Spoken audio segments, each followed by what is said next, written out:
right, here we go. Game number 2, map number 2 between LiquidRet and Grubby. Down here in the bottom left, it is, of course, the Zerg, the red Zerg, LiquidRet. Look at that. Stern, focused look. And I'm not sure from who, Rhett or the girl. Both. And up here in the top right, the awesome Protoss player, also from the Netherlands, it is Grubby.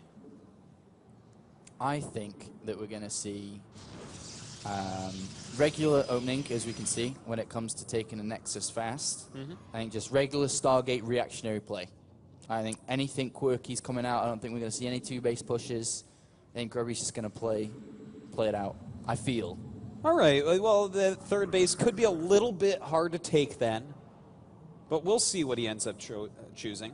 As far as Rhett goes, I'm always going to be surprised if he ever does anything other than 3-hatch. You know, have you ever seen him do something other than 3-hatch? Very, very rarely, if not at all. I can't even remember the last time, so I suspect this early game will be pretty standard overall. Rhett being a 2-time semi-finalist here at Dreamhack. The Stockholm event last year actually was in the semi-finals. Oh. We'll see if he can repeat that success here today, exactly a year later. Of course, we do have appearances from Thorzane and Naniwa later on today. Naniwa actually playing our very next game here. Yeah, that's going to be a lot of people fun. are going to be excited for. Naniwa against Center, and Center's had some really great wins in Korea recently, so should be a very good match. All right, so we do have Rhett with the spawning pool. Going to attempt that hatchery, and of course, Grubby just going to try and block him off here for as long as possible. Won't really be looking to get that pylon down, just use the probes hit points, as he has gone for that Nexus first here. Is there anything that Grubby should be, you know, threatened about, worried about at all against Rhett, or was it just completely forget about it all? Well, again, I think that what you have to be scared about is when you take that third base. That is the hardest part, and you know, oftentimes what you're going to want to do is get a couple observers to try to spot both paths, but even so, it can be quite hard to zone everything out properly and actually hold on. You know, they can come in with such a great surface area against you. All right, well, there comes down the gateway. So just a super normal opening here for Grubby, who, as you said, biggest and highest event achievement was second place at the Internet Stream Masters Singapore. But he did grab that win over Stefano and White Ra in the HOTS most recently in the Hutch Lords event. But we'll see what he's going to be able to do here at this Dreamhack. Definitely one of the players, one of the most, you know, liked and enjoyed players that a lot of people are expecting good results from this year when it comes to Heart of the Swarm. Yeah, a lot of people I've talked to actually have said they think that this is going to be the year when Grubby wins a major finally. You know, it's been coming.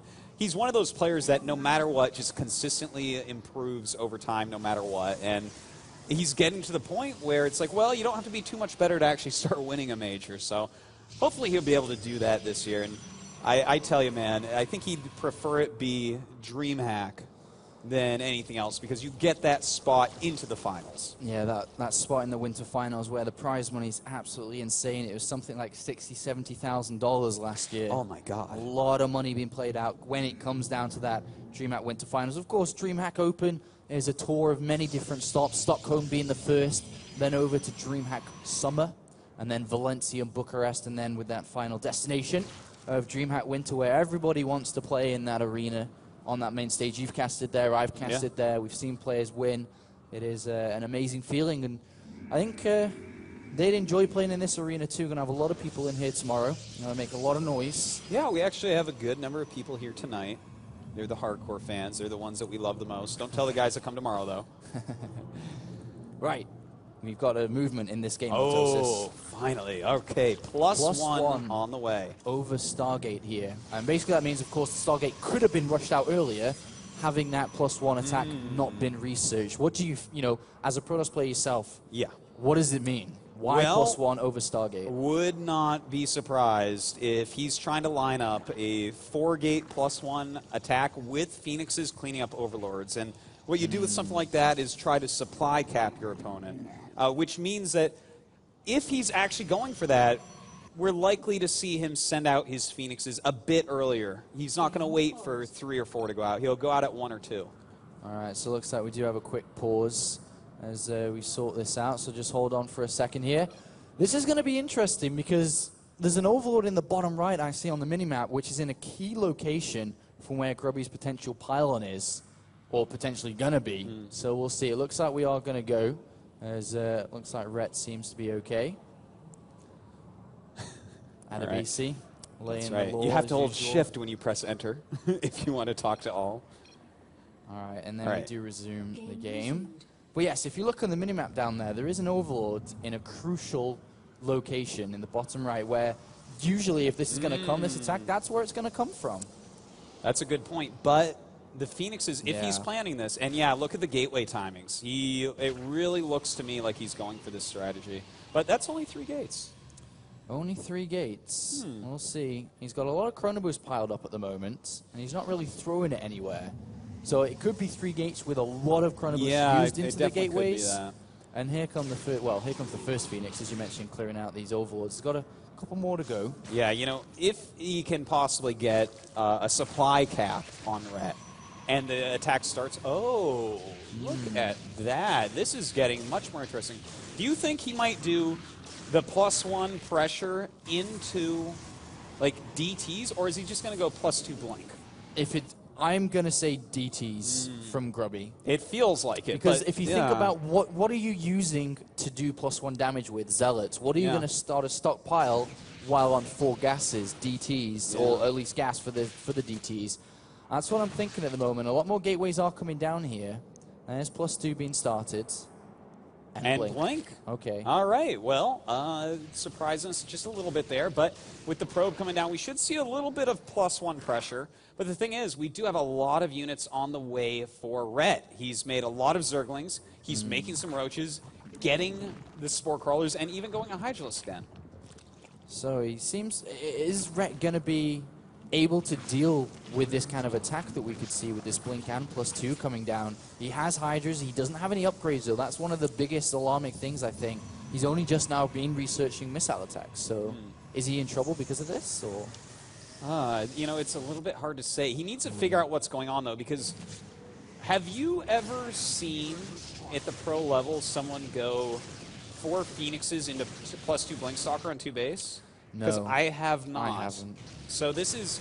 Rhett should not have seen it either, so this is something that should catch him off guard. Well, he sees these units moving out now. Doesn't see a probe with it at all, but that's still quite a few units making their way across. He's going to catch a couple. Those Roaches do move up here, and this is not so good for Grubby. No, this is actually turning really bad. He's losing quite a few Stalkers here.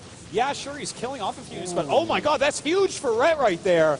And I have to say, Rhett has just taken a pretty substantial lead with that one move. 117 supply to 69 here. The Forge is being Chrono Boost, and he knows that's important. The cannon's going to go down, and Grubby's just left with nothing there. He comes with Stalkers from the south here.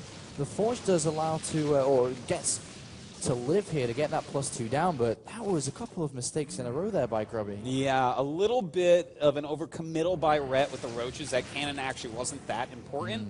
He shouldn't have thought that Grubby was going to like die to that or anything. So if he would have run, it would have been a bit better. But I really, once again, do like the position of Rhett overall. Look at the supplies. 134 to 83. Yeah, he's got 64 drones. He doesn't need to make any more. He just has to hold on versus this attack, which is coming down here. Roach speed about to finish, as well as +1. That's actually a little attack did give Rhett the opportunity to get that +1 down. He doesn't have Hydra speed, but he should be okay to defend this here from a high ground position. Oh, definitely. This is, I can't imagine him dying to just these Blink Stalkers. That would be really weird. He has so many Roaches on the way, so a lot of Hydras here. That doesn't even matter. And in fact, the best micro in the world should not be able to break this. And Grubby has to retreat here and get shut down. And now where does Grubby go? He warps in 6 more Stalkers. I think he knows the only direction he can go is the same way he's trying to go here. Well, I think this is the only thing Rhett can't do is attack down that choke into a concave of Blink Stalkers. He needs to just keep on the high ground. There's no reason to chase, because Grubby's on 2 base. He doesn't really have a good follow-up here. Yeah, and a Zergling scouts that for Rhett too, and Grubby's going to walk into the huge amount of Hydras and Roaches, and, well, Rhett takes that quite easily, picks off a couple of units, and then, like you said, doesn't need to go too far down, but every second that goes by, that army count increases. He's going to be reaching 200 supply in a couple of seconds. And then what does Grubby do? Well, he's making a robotics, but I'm not sure what his plan is with this robotics. Does he go for some immortals? Is he going up really to Colossus on 2 base with Blink Stalkers? I don't see a plan that's likely to actually result in a victory here, just a prolonging of his life. And a lot of overlords do go down. That's quite nice for Grubby, keeping his opponent stuck at that lower supply count. And a nice blink into the main here. Going to pick off a couple of those roaches for free. Well, this is a really nice move, because now he can take the concave at the top of the ramp. In fact, chooses not to at first. I think that may have been a bit of a mistake, especially since Rhett's waiting for him outside with the rest of those units. Well, these Stalkers are not long for this game. I don't think they're going to have a hard time trying to escape here, as Rhett's just got them surrounded. And the natural, there's units waiting and inside the main as well.